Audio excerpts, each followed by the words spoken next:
Leap.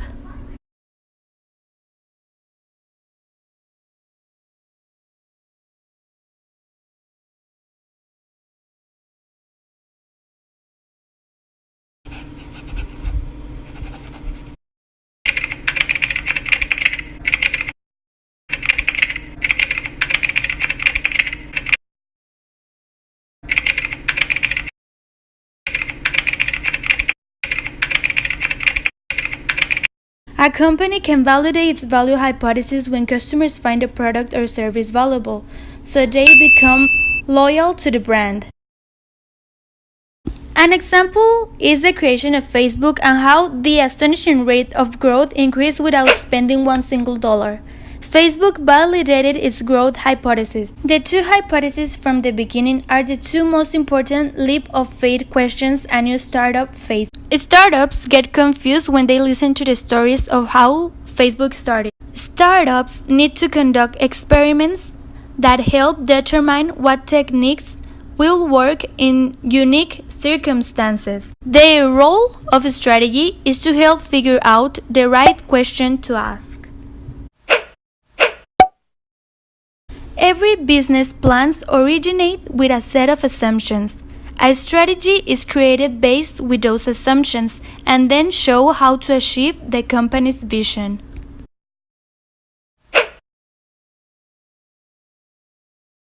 The first challenge for an entrepreneur is to build an organization that can test the assumptions systematically. The second challenge is to perform that rigorous testing without losing sight of the company's entire vision.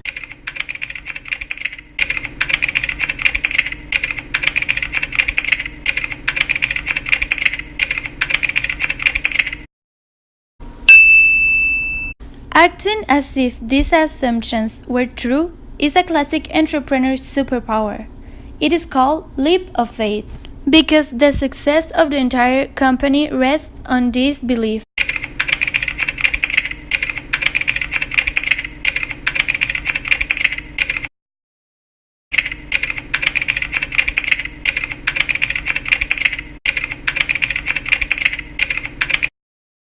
Most leaps of faith take form of an argument by analogy. But the problem with analogies is that they obscure the true leap of faith. They make the business seem less risky when risk isn't the main dish of startups. Success and failure.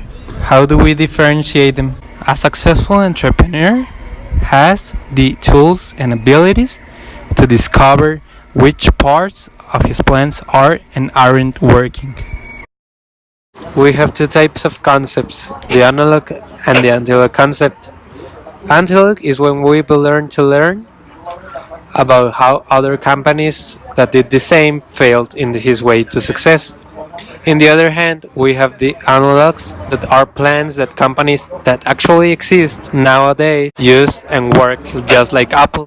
A product opportunity is divided in value creating and value destroying. There are many companies or organizations that are actually highly profitable in a short term, but they are value destroying because of Ponzi schemes. Ponzi schemes is when a company uses old funds from old investors to pay new backers. And that's why companies mostly of times fail. Something that entrepreneurs need to have in mind is what Randy Komisar told them in his famous phrase.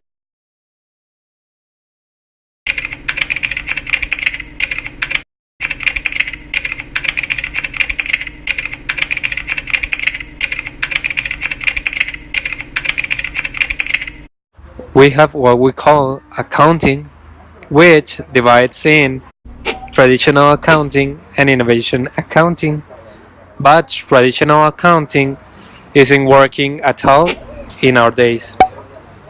Innovation accounting, on the other hand, requires a model to be stable so it could be used to evaluate its own progress. Traditional accounting is that it isn't a reliable predictor for a new startup's future.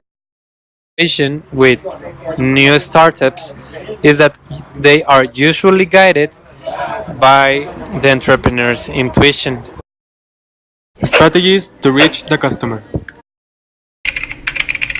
Get out of the building. No matter how many intermediaries lie between a company and its customer. At the end of the day, customers are breeding, thinking, buying individuals. Facts that we need to gather about customers, market, supplies, and channels exist only outside the building.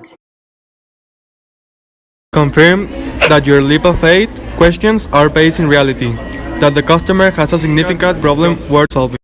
Design and the customer archetype.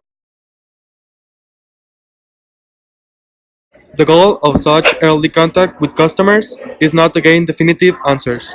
Instead, is to classify at a basic course level that we understand our potential customer and what problem they have. With that information, we can craft a customer archetype, a brief document that seeks to humanize the proposed target customer. This is an essential guide for product development and ensures that daily prioritization decisions that every product team must have are aligned with the customer to whom the company aims to appeal. Analysis paralysis. There are two ever-present dangers when entrepreneurs conduct market research and talk to customers. Followers of the Just Do It School of Entrepreneurship are impatient to get started and don't want to spend time analyzing strategies. They'd rather start building, often after just a few cursory customer conversations.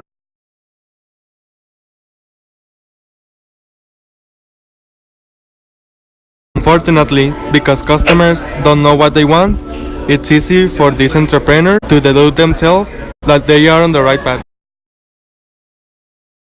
Other entrepreneurs can fall victim to analysis paralysis, endlessly refining their plans.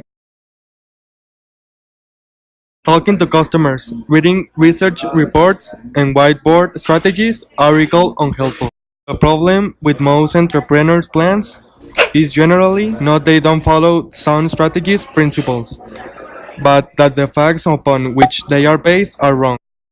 Unfortunately, most of these errors cannot be detected on the whiteboard because they depend on the interaction between products and customers.